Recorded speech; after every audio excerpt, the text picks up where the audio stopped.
Biden recently had his 150th federal judge confirmed by the Senate. Now, that may not seem like a big deal, and you're probably thinking, Lisa, why the hell should I care about that?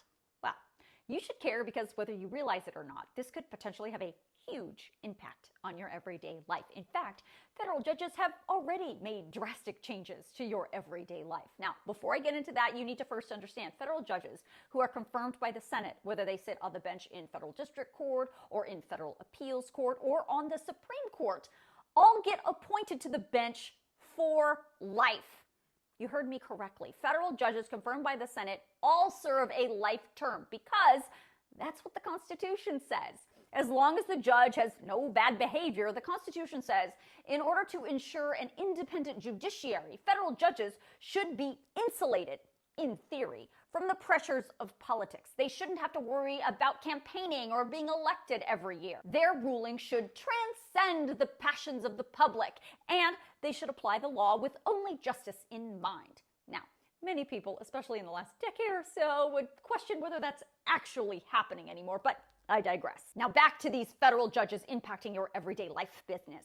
Now what you might not understand is the power just one of these federal judges can have.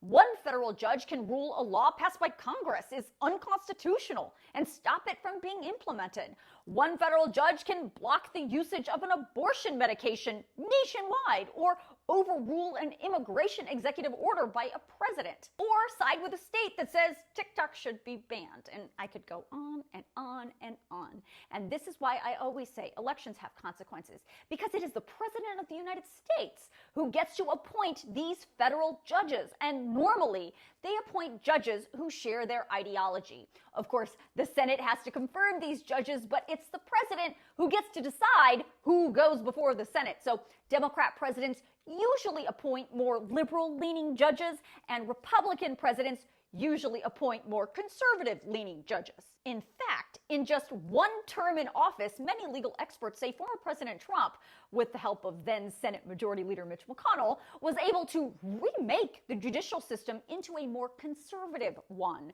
Trump appointed a total of 245 federal judges, including 3 of the most consequential: Supreme Court Justices Neil Gorsuch, Brett Kavanaugh, and Amy Coney Barrett. But those weren't the only federal judges Trump was able to get to the bench. He also appointed 174 very conservative federal district court judges and 54 conservative appeals court judges. And that flipped the majorities of several appeals courts in this country from liberal to conservative. Now, it's true, Trump was nowhere near the top when it came to total number of federal judge appointments. But his 245 in just 4 years rivaled the total number of appointments other presidents got to the bench in their full 8 years in office. And President Biden now, with his 150 federal judge confirmations in just 3 years, still has 12 months left in his term to close in on Trump's judicial record. Now, in case you're wondering, the president with the most federal judge appointments, former President Ronald Reagan with 402, then former President Bill Clinton with 387, then President George W. Bush with 340, former President Barack Obama with 334, former President Jimmy Carter with 262, then former President Trump with his 245, and the president with the least federal judge appointments was former President George H.W. Bush with 197.